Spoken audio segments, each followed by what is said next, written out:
Hello everyone and welcome. We're glad to see you here today. We'll give people a minute or two to join and then we'll get started shortly. The session will be recorded, so no worries about that. I can see people are trickling in, so we'll just give people a few more moments before we get started with everything. We have an awesome lineup today, so sit back and relax. I hope you have maybe a cup of tea or something to keep you warm if you're in a cold place, something to keep you cool if you're in a warm place. And we'll be with you when we get started just in a moment. See if we can still see people joining. I think I'll just go ahead and get started with some housekeeping items. Hello everyone and welcome. We're thrilled to see so many of you here today. My name is Ólöf Kristjánsdóttir and I'm the Marketing Director at Tempo. I will be the organizer here today, and I'll start by covering the housekeeping items before I hand it over to Colette and the panel. Now, the session is being recorded, and we will share the recording with everyone who registered.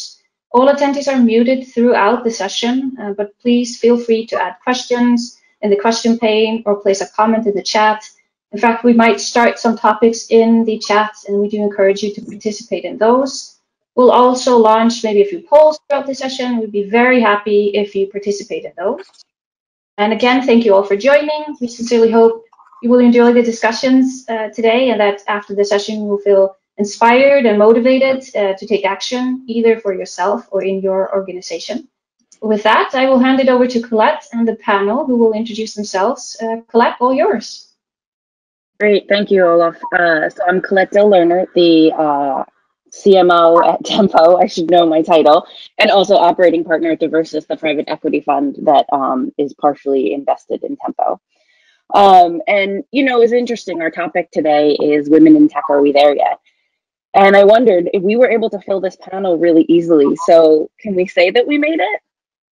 Probably not. So thank you all for joining us today on really what we hope to be a journey on trying to make it all the way there for equality for women in tech.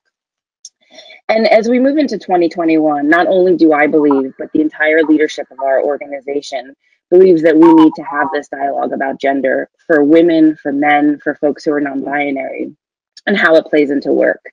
And we want this conversation not because we want to lean into stereotypes about women and women-identified folks nagging and complaining, but in order to allow organizations to create the climates they need for all employees to succeed.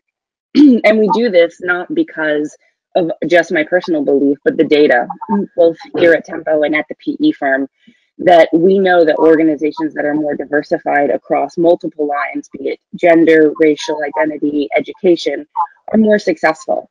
They're more successful because they have better ideas flowing and more creativity.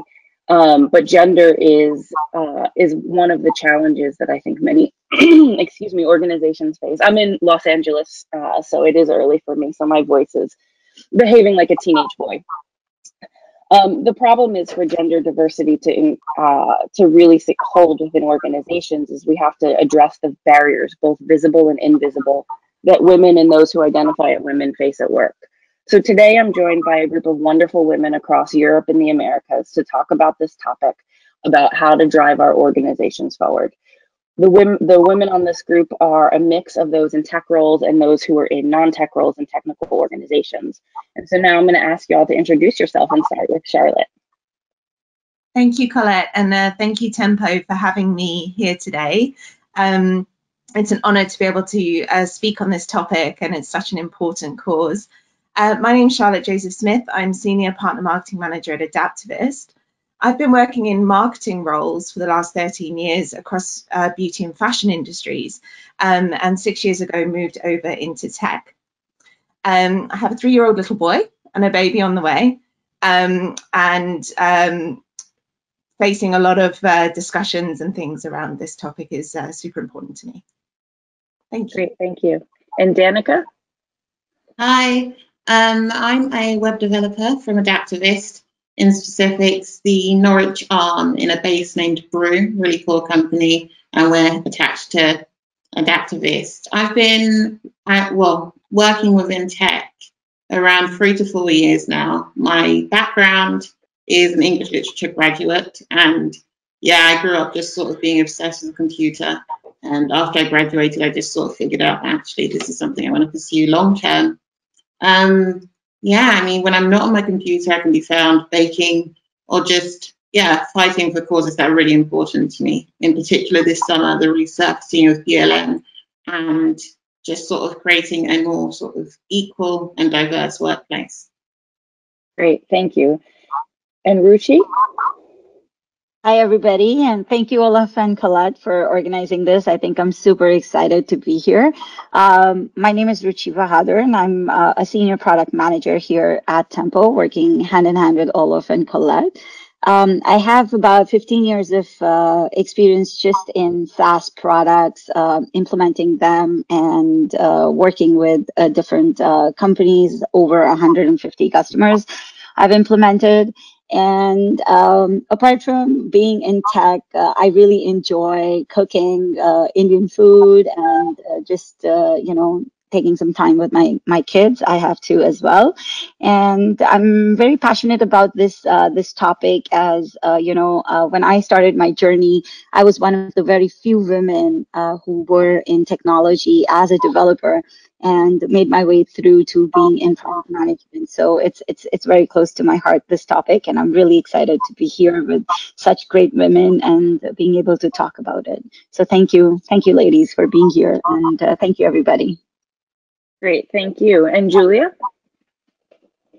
Hey, yeah, my name is Julia, and yeah, thank you, girls, to organizing these things. I think it's really important for IT, well, for IT, yeah. I'm working in LM Works company, and I'm PA architect and also safe expert there. So I work a lot in like technical teams, and will be really glad to share this experience. Yeah, thank you. Great, Julia. And last but not by no means least, Ms. Justine. Hi, everyone. Thank you so much for including me in this wonderful panel. It's such an important cause to my heart, not only because I have 3 daughters, but also because I really see the benefit that working in technology has brought to myself, my personal life, but also my career development. My history is that I'm Australian. I studied at the same university as Scott and Mike from Atlassian, but in commerce. So my career was firstly in marketing, in advertising and consumer products. I took a 5-year career break to have children, and partially that's why I'm here, because I want to share my story about leaving the workforce, feeling uncomfortable about not having the right skills or the confidence to come back in, and then coming back in with, understanding how to find champions, how to find people that believe in you, how to work towards an area where you can really believe in yourself and really push yourself to show your potential. So thank you for including me. Great, and that's a wonderful segue to our first question that maybe you can continue talking about, Julia. Justine. How do you balance work and life and personal responsibilities within having such a significant career? Okay, I think one thing I forgot to mention is that I work for World Web Forum and Beacom Products. And Beacom Products was bought by AppFire earlier in the year. And why that's relevant is because I think the companies that I have recently worked for have been really, really supportive of family life and family values. So that, in a way, allows me to balance everything. In Switzerland, where we live, the public school system sends the kids to schools for half a day at a time. They come home for 2 hours for lunch, and all Wednesday afternoons they're at home as well. So I know a lot of people are, juggling homeschooling at the moment. Luckily, we're not in that position, but having the children at home really means that you need to have good care and support networks around to be able to balance the work demands as well as the home demands. And I'm so lucky that I've got a really supportive partner, really supportive boss at work, and also a fantastic nanny. So I don't do it alone, and I've learned to ask for help and also accept help. Great. And what about you, Charlotte? I know you mentioned you're expecting. So how do you balance all of that? Yeah, so especially to Justine's point, working for Adaptivist has really opened my eyes to the possibilities and opportunities for others compared to previous roles I've had outside of tech and also inside of tech. For me, it's the empowerment and the trust that comes with the values of a company. So Adaptivist for me has been very eye-opening in terms that trust first, and as long as you're delivering on your work, putting your hand up and need help, that for me has been very inspiring and allowed me to kind of work my day around my workload. So we've had COVID this year and nurseries were closed for 2 months. I do have an incredible support network. My parents are around, luckily. So my son was at home. When he went back to nursery, I'm able to start my day at a reasonable hour. I'm able to spend time with him in the morning. I don't feel that pressure simply because the company has always been very flexible, even prior to COVID. So in comparison to previous roles, I think having pressure to run for pickups or make yourself available for certain hours of the day without any of that flexibility causes a lot of anxiety, and also I think causes you to perform at sort of at a lower scale because you're that anxiety of presenteeism is always there. Right. Yeah, I'm hearing both of you talk a lot about needing to move beyond traditional structures, right? And really finding different ways to make it work. And what about you, Julia? Well, I actually really have problems sometimes with balancing work and life, and especially because of this remote working this year. We had an office previously, and everything has just changed.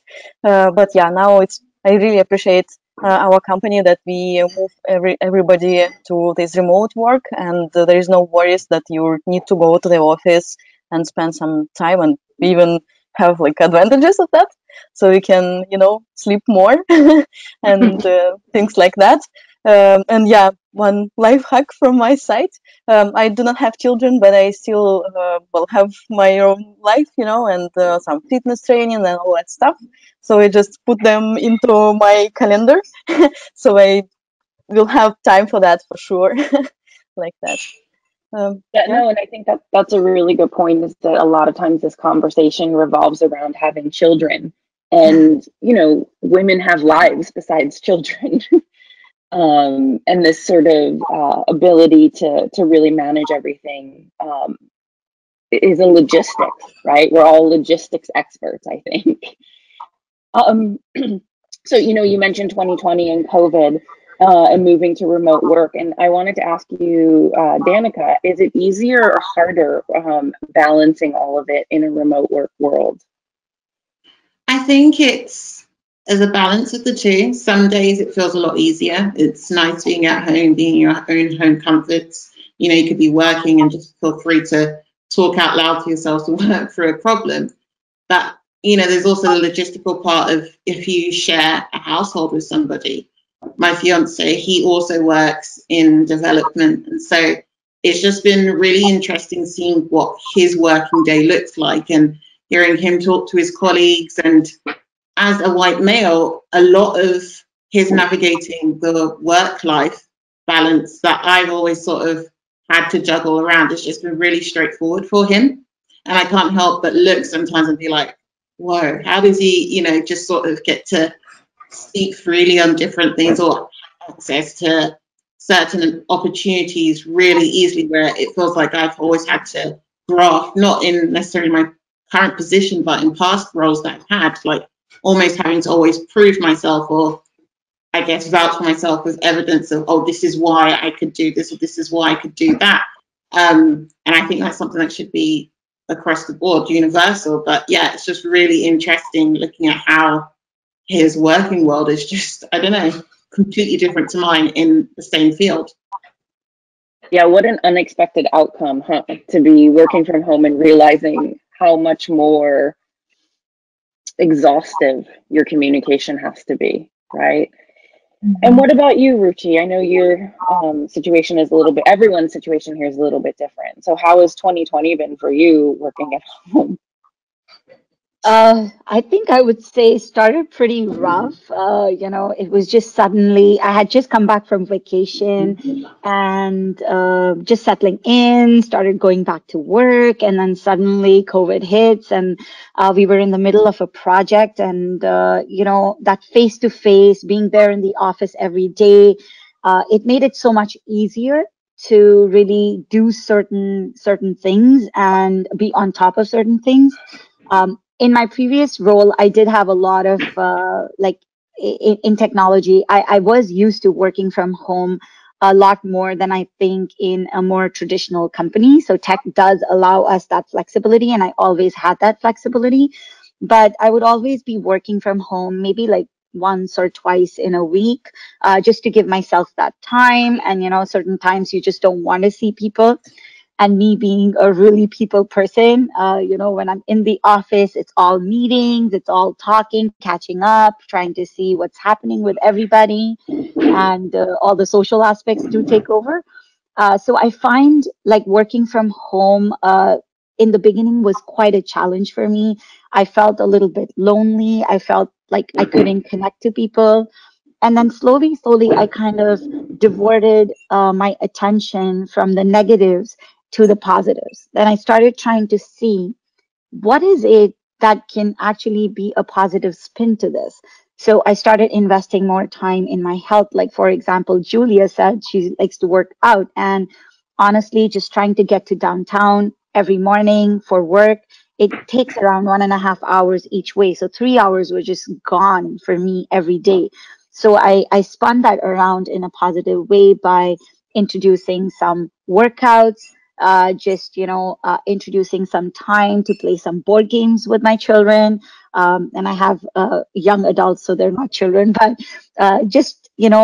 used that time in a more positive way, started baking, looking out for other things. And on the flip side, I feel it actually gives me so much flexibility that sometimes I'm working a lot more hours than I was when I was really going into work. Um, so I would tell myself now I have to tell myself, okay, it's 6 o'clock, and Colette and Olaf will speak for this since we work with Iceland and we work with US. So we start early. So it's not like I'm escaping in the morning and starting at, a later time. We're starting early in the morning.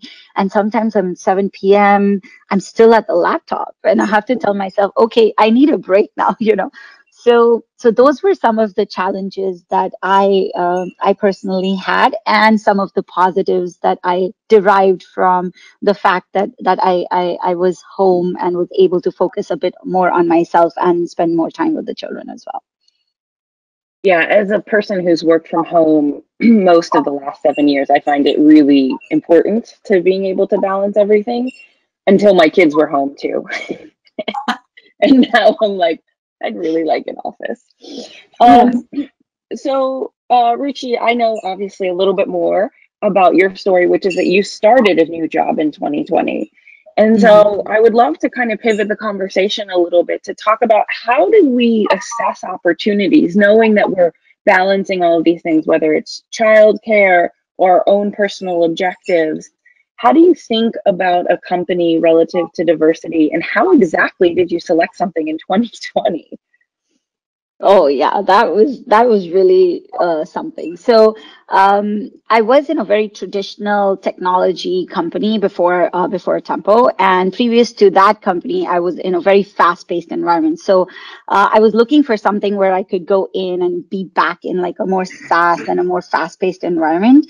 And I saw this opportunity at Tempo, and for me, I think the good thing was that I was someone who was recommended by an employee at Tempo itself. So I spoke to them and got some information and, like, how are things in the company, what kind of routine does that person have. So it kind of gave me some idea. And to be honest, I think the interview process really, really helped me to know the company and its culture. And how so? I had 6 interviews. So I met 6 different groups of people at Temple, even before I joined. And, it was like, of course, it was an interview, but we were always given time and option to ask our own questions. So in my own way, I asked certain questions that points and basically told me, it's a company that's progressive. It's a company where I saw a lot of women in leadership roles. It really, really encouraged me to move on even to the next, next interview level. Uh, and the funny thing is, I don't think except the HR team, there was no other women who really interviewed me because it was all technology. But I think our HR VP of HR, fantastic job in selling the role, in convincing me how women are really important to Temple. And it really stuck with me, and I felt that this would be a great opportunity for me to grow and to be able to dream and really bring them to fruition. That's great. And I think that's a keynote to all of our CEOs across the country, which is that you can miss out on great talent if you don't have women on your leadership team, because other women won't join. So I know, Charlotte, you've been with Adaptivist forever, or what feels like forever in tech. But prior to joining Adaptivist, how did you assess opportunities as a woman?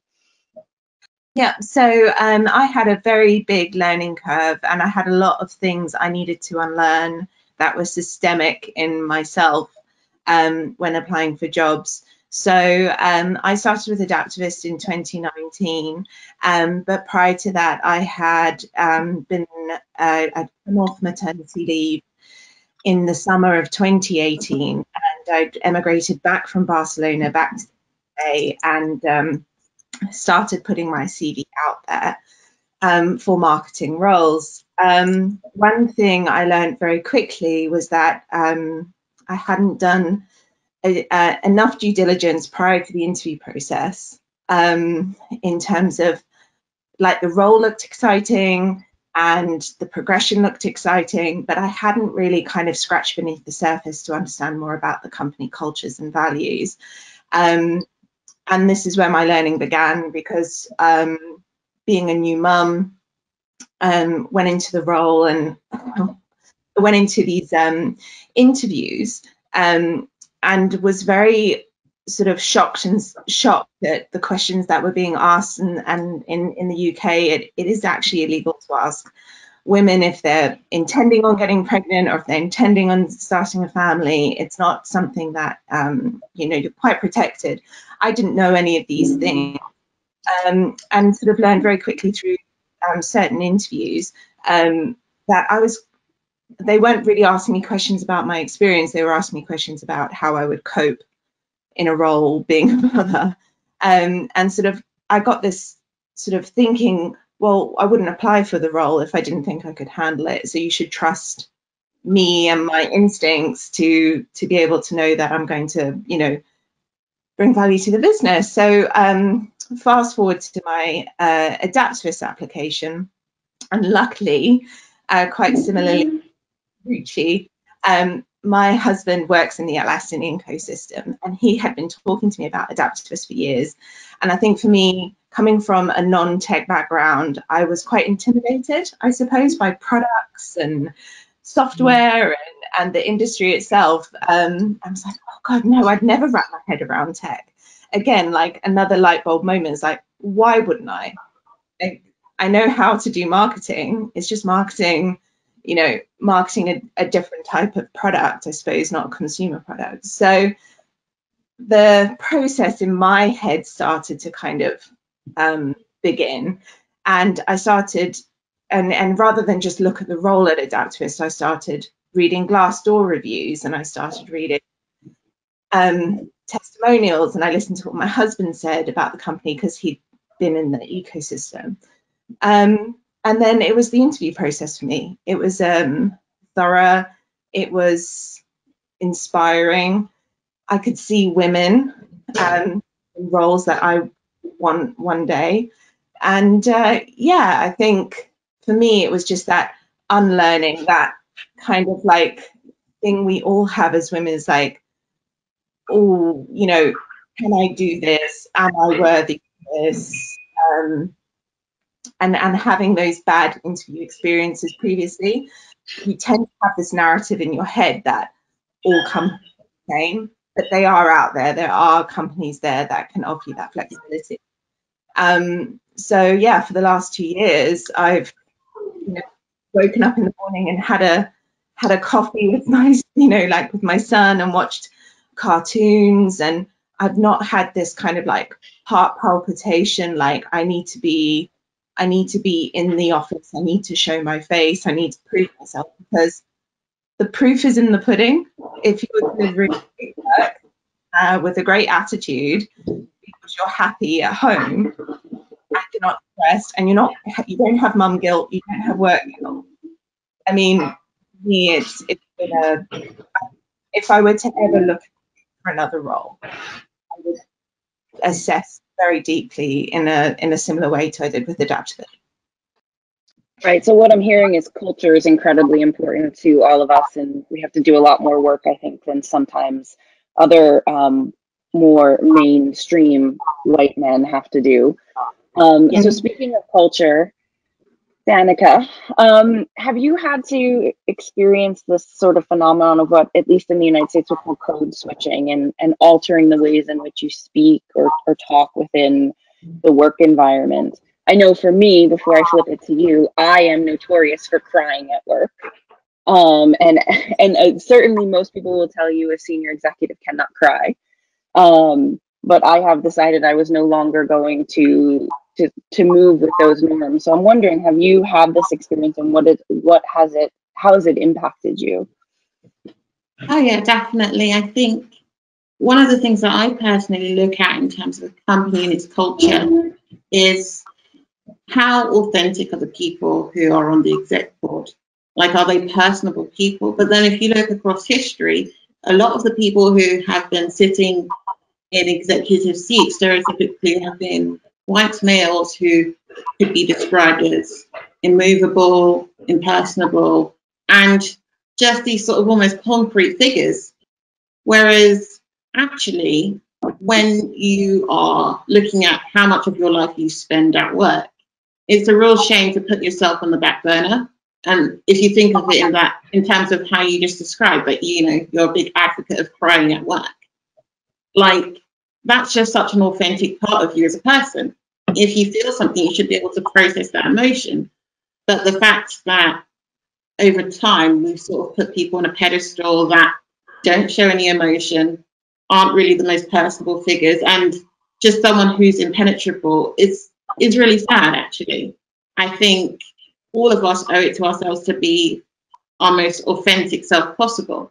Like literally just today, I was talking to one of my colleagues about how she feels that, she's going to sort of try and start using less emojis when she speaks to her colleagues for Slack, because she's seen other sort of senior members of the workplace don't use emojis, and they get this sort of respect from people, and they're taken very seriously, and their word isn't questioned.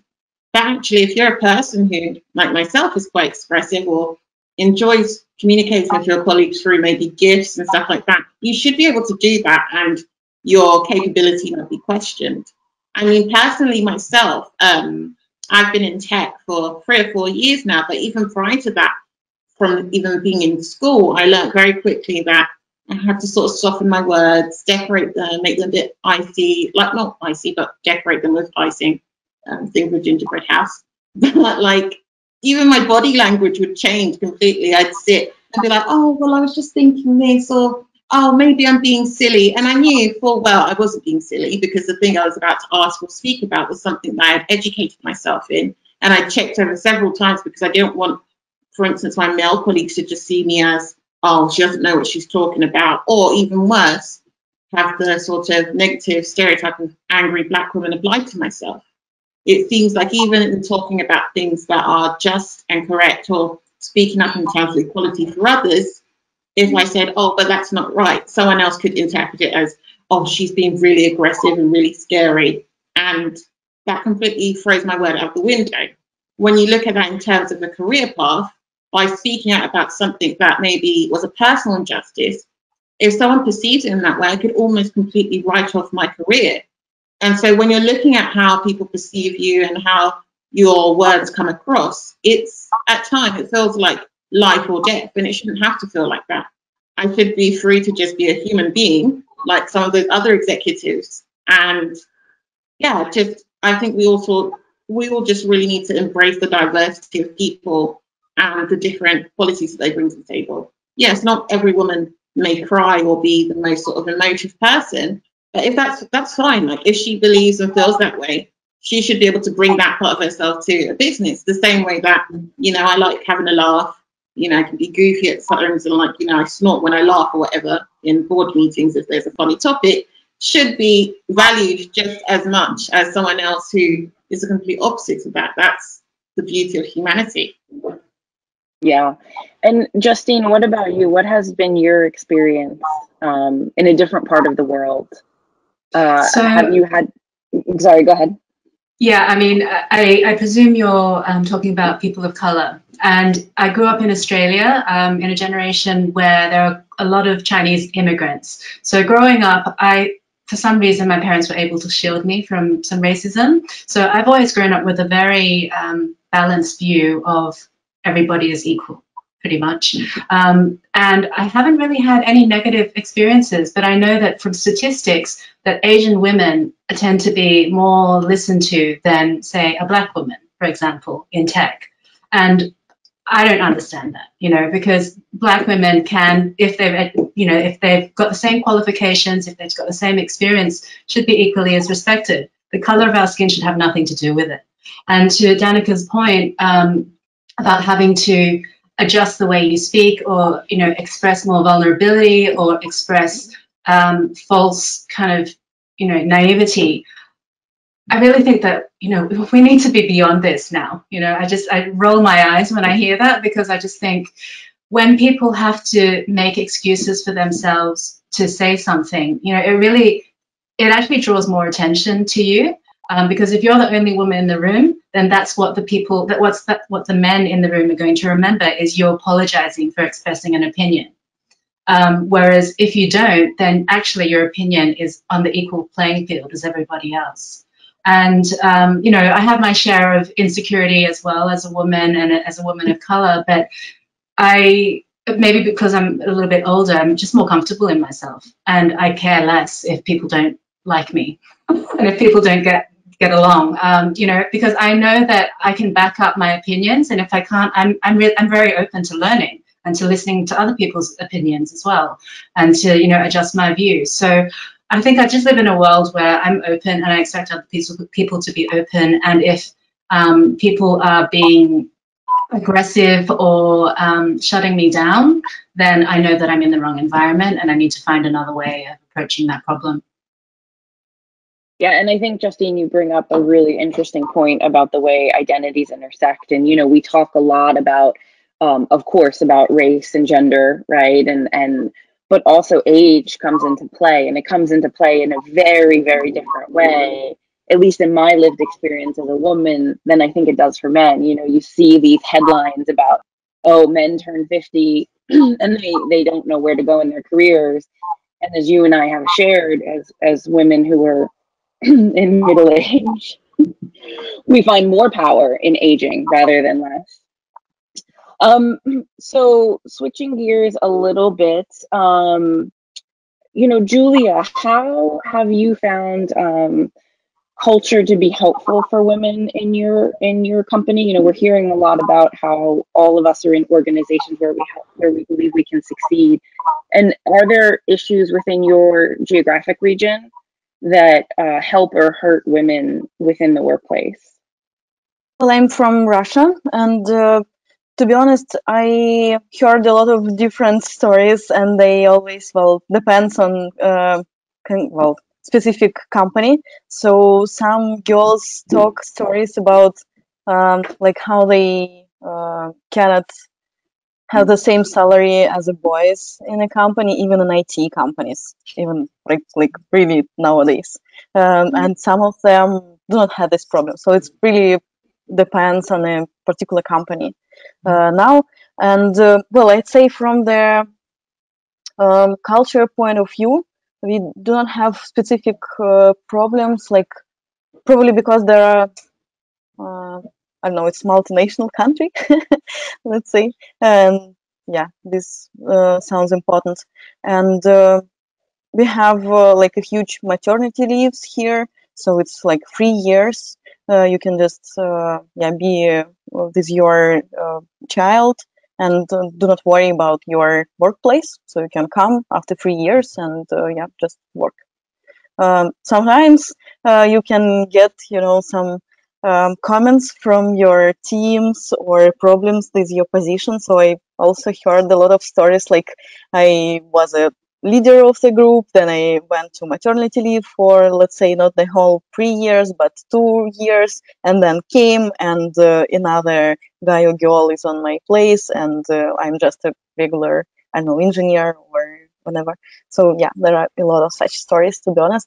I don't know if it's connected with like a country or not, but probably this really huge maternity leave holidays really important and get some changes in minds also.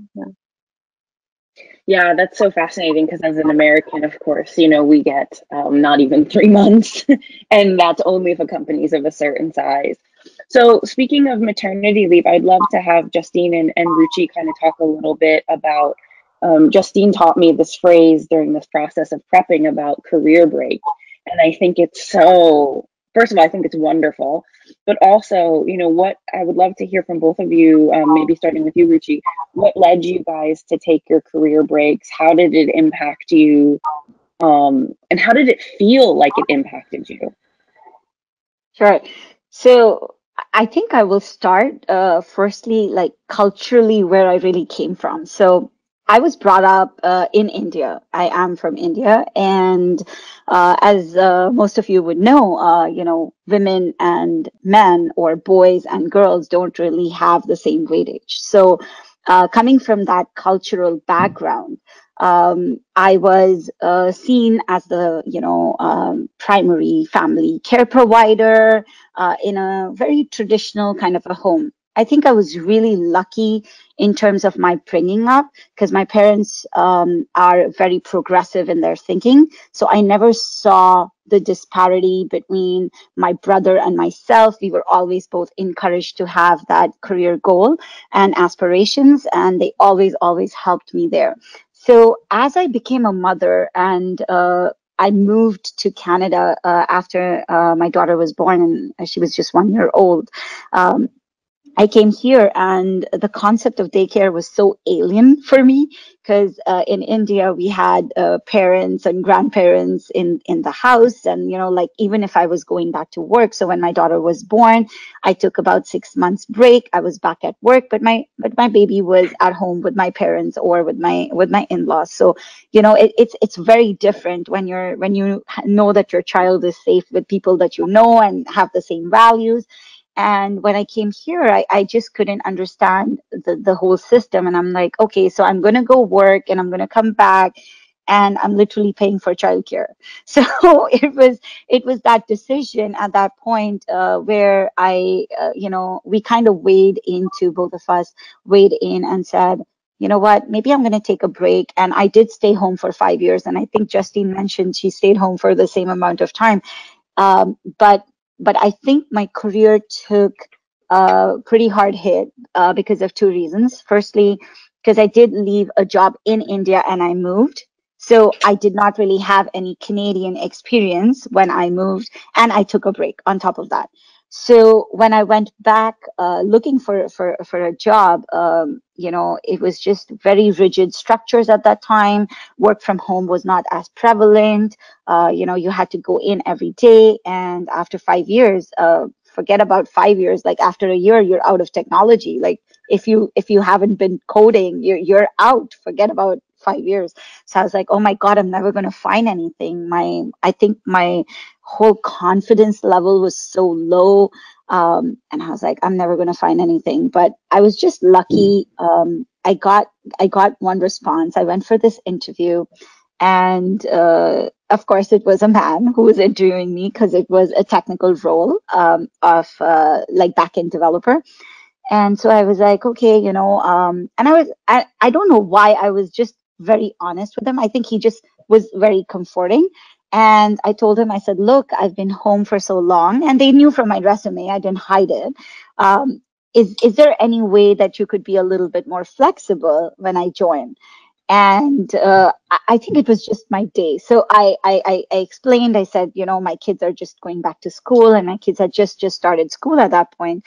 And the person just, agreed that, okay, yeah, we can think about it, this, that. And I come back home and I'm like, I'm not getting this job. Why did I even ask for all of this, And surprisingly enough, I did get the job. And I started back in my career, and they allowed me to work part-time from home. So I was one of the few people who actually had a laptop and could take it home. And I think it was just amazing. Like I felt so empowered, so confident. Before that, I was doubting myself. I didn't feel that I could go back into the workforce ever. I felt like, I just, like, I'm doomed. Like I just killed my career, and I'm such a career oriented person that it was very disheartening for me. But anyway, all for the best. And now I'm at Tempo, enjoying myself and, pursuing my goals. So it's been a great ride from there. Thanks to that man who was pretty good. And what about you, Justine? So my story is a little bit different. I think culturally and our upbringing really decides how we approach this staying at home and career break for our children. Growing up, both my parents were entrepreneurs, and my mom's an amazing woman. She works very, very hard, and I didn't feel like I had enough time with her as a child, and that really drove my decision to stay home for the first few years of my children's life, so that I could really develop that bond with them. I think at the stage when I did that, I was very happy for a while. And then as they started to go to school, I have 3 children, so I was basically at home for all the nappies for 4 years. I really felt myself getting quite bored, and I was scared. I was scared that I couldn't go back because, I used to work in fashion and advertising, and that, for anyone who's ever done that, is a game for like 25-year-old interns who stay up all night drinking champagne. So, there is a real challenge there of like psyching myself up to go to the interviews, having the courage, when I got close, to ask for remote work or flexible hours, and I would always miss out. And I really realized at the end of that stage that, they weren't really open to flexible working and remote working. And I basically had to pivot. I needed to find out what was it about those industries that I loved, and where can I redirect my talents. And I've always been interested in technology for the same reasons that I've always been interested in fashion and consumer goods, because every season, every 6 months, every 3 months, things change. And that's why I really started looking into technology.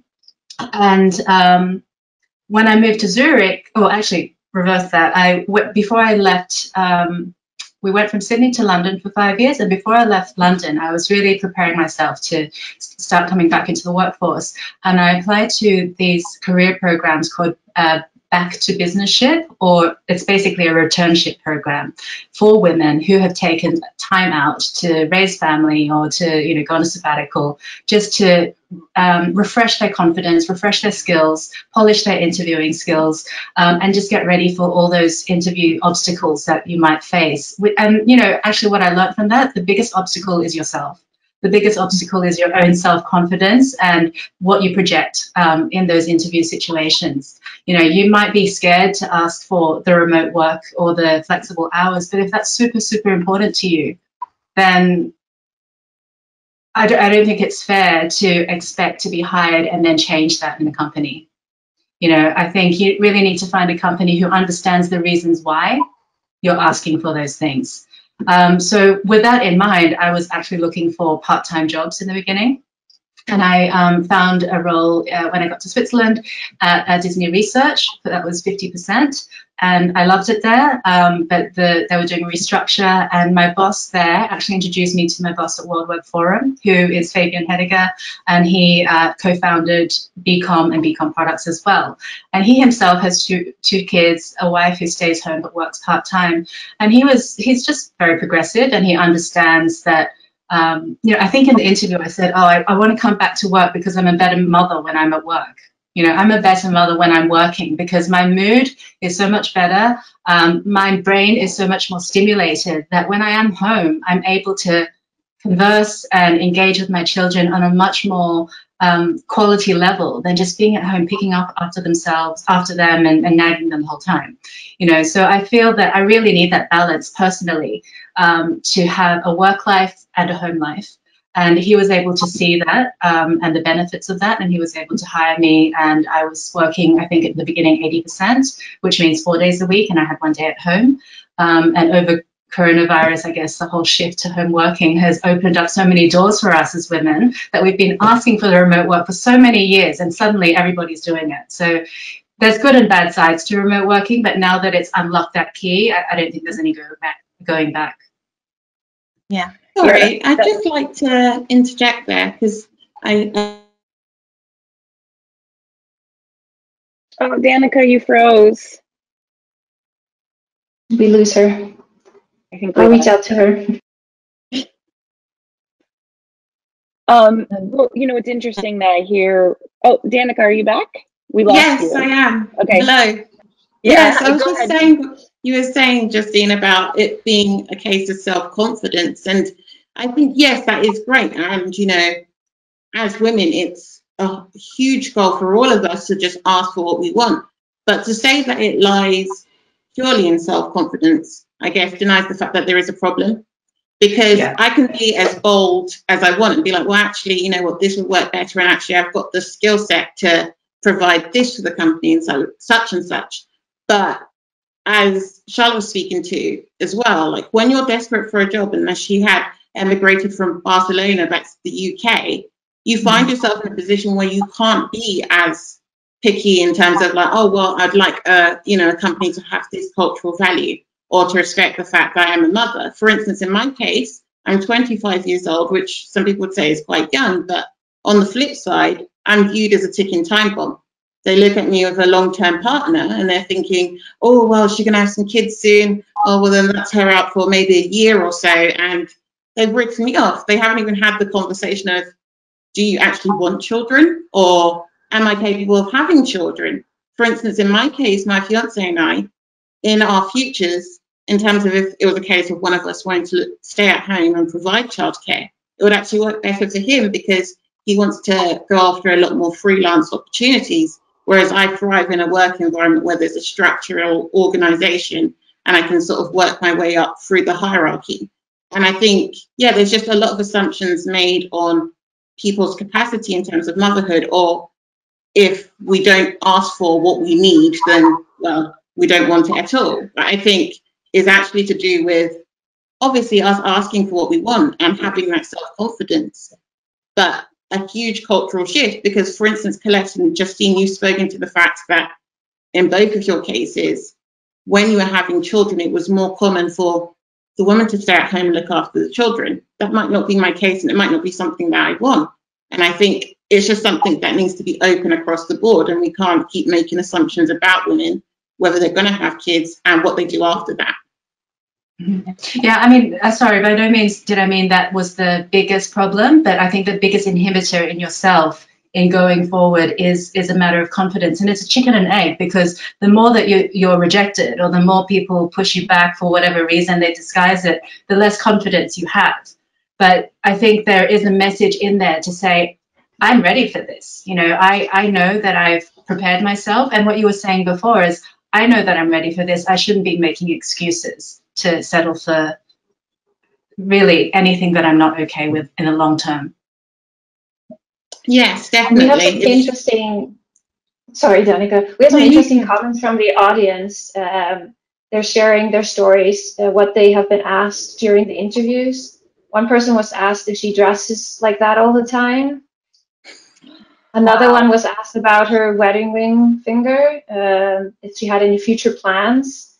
She luckily did not take that job. Good thing. More people have gotten questions about children or marriage plans.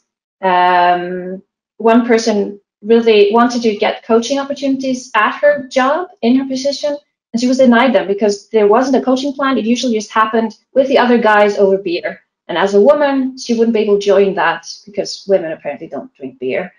Apparently, they're not Icelandic. Really great feedback from the audience, so thank you for sharing that. Yeah, that is great. And it's interesting because Charlotte did tell a story about taking her wedding ring off during the interview process.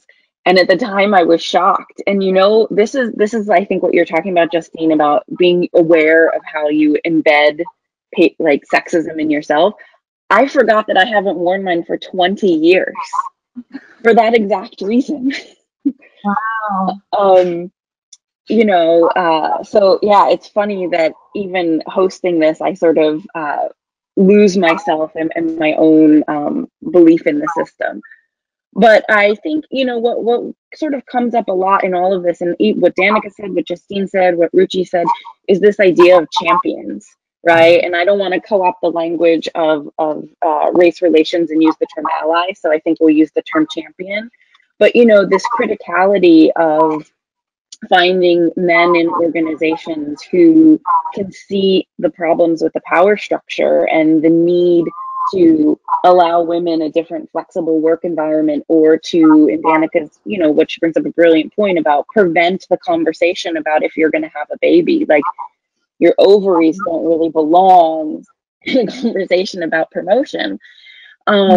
And so I'm wondering, do any of, Julia, you know, have there been instances in your career where you found a champion and you were just so surprised because you just didn't expect it? Actually, I just thought about questions like that about babies, and I just get it once, I think, and the guy in my company just asked me to prepare another guy or girl who can like be instead of me on this position, because I can like go to maternity leave in any day. But I never said that I want to or I will do, or, and I just asked, why do you say like that? What happens? Have you heard something about that? And yeah, he just changed the topic and never thought about that again. And I don't know. That I was feel like pretty someone should strange. educate him about the fact that it doesn't happen overnight. I mean, I think he has a bigger problem. Yeah, you will not miss, you know. Yeah, The stork. Well, and once I even go to their interview, and the girl who was an HR in the company told me that even if I'm pregnant right now, they will be happy to see me in the team. So it's not a problem. I don't know why she did this comment, but that is really important. Like, they are like so open that it doesn't matter. Yeah, even if you think about having a child right now, you still can well, work with them. Yeah. But that's so strange, you know. What about you, Charlotte? Have you had any stories you'd like to share? I was sort of thinking about champions, really, and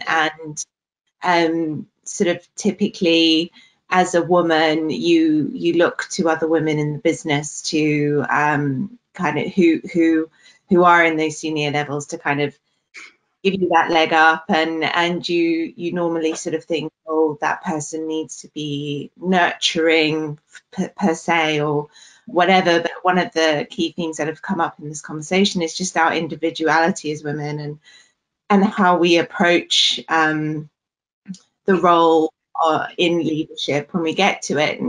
And you have many different women who've taken many different paths, those who have solely focused on their career, those who want the ultimate balance, those who, you know, are, you know, stronger and more confident, and those that are a little bit more vulnerable and sensitive.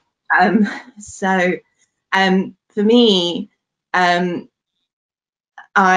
terms of thinking about a champion, it was actually a male boss in my previous company who really kind of saw that the confidence in myself, that sort of ingrained systemic belief that I'd seen just because from what I'd witnessed in my career so far, he kind of got that out of me a little bit and helped lift me up and put me in important meetings and important discussions and that type of thing. So those champions can be male or they can be female, but it is just definitely down to that individual personality trait, I suppose. But yeah, I've got loads of stories. We could be here all day. Speaking of that, we're almost at the top of the hour. Colette, if you want to wrap this up with some final remarks or final comments from the panels. Yeah, I think I would love to give the always eloquent Justine the final word here and ask you, you know, you mentioned that working from home should be here to stay. What are some other things that you think in the future we need in order to allow women as individuals to thrive within our sector? I think that list, we could discuss that for hours. You know, it's really, really long, and I think this chat has been great, and all the lead up chats to prepare for this call have been amazing. And what it shows me that we're just at the beginning of our discussions and unpacking the layers of the onion that make up the topic of women in technology, how to promote them, how to champion them, how to provide them with opportunities, how to even if you don't have the confidence, how to project confidence, or how to overcome your own imposter syndrome. There's so many topics, aren't there? And I think community is key, and having people that you can talk to. So on that note, I'd like to talk a little bit about World Web Forum, because we've actually set up a group for everybody who wants to join. For Women in Tech. World Web Forum was an annual event that happened in Zurich for leaders in business and technology, and Atlassian's been very involved in that in previous years. We've brought over huge speakers such as Steve Wozniak, Marion Goodall, Ed Catmull over to Zurich to be speakers at that platform. And last year we actually pivoted that onto a digital platform. So this was nothing to do with COVID, but we really wanted to bring the community online. So I'd like to invite anyone who's watching and interested to reconnect after this call on that platform. We'll send an email with the details of how to do that, and then we continue conversations. Yes, and I just shared the link actually in the chat, so if someone wants to get started immediately, they can do that. But thank you, Justin. And I think we all want to continue the discussions. This is just the beginning. But Colette, before I wrap up the session, any final remarks on your end? Just, this has been wonderful. And as you mentioned, Justine, the lead up to this has been great. So we would like to continue this conversation. I think in February, we would like to have another conversation. And I would love both everyone on this panel and anyone who is watching the recording to go to Worldwide Forum and provide us with topics. What would we like to deep dive on? Maybe the interview process. It sounds like maybe. Do you always wear that? Is just whoa. But yeah, I really appreciate this, and I really appreciate having these different perspectives of being a new mother, being a mother of young adults yourself, all the way through to being like, I don't want to talk about motherhood at all. I think that a lot of times that's where the conversation starts and stops, and so I'm excited to continue to dive into it. Yep, I agree. And thank you all in the audience for joining today. It's been great seeing so many of you here. Thank you, Colette, for leading the discussions. And a big thank you for the panelists today, for your insights, your observations, your stories. And for the audience, look out for more events, like Colette said. We've been so fired up by the discussions that we don't want to stop. But thank you all. Stay safe and stay tuned. Thank you so much. Bye. Thank you. Thank you. Bye. Bye. Thank you.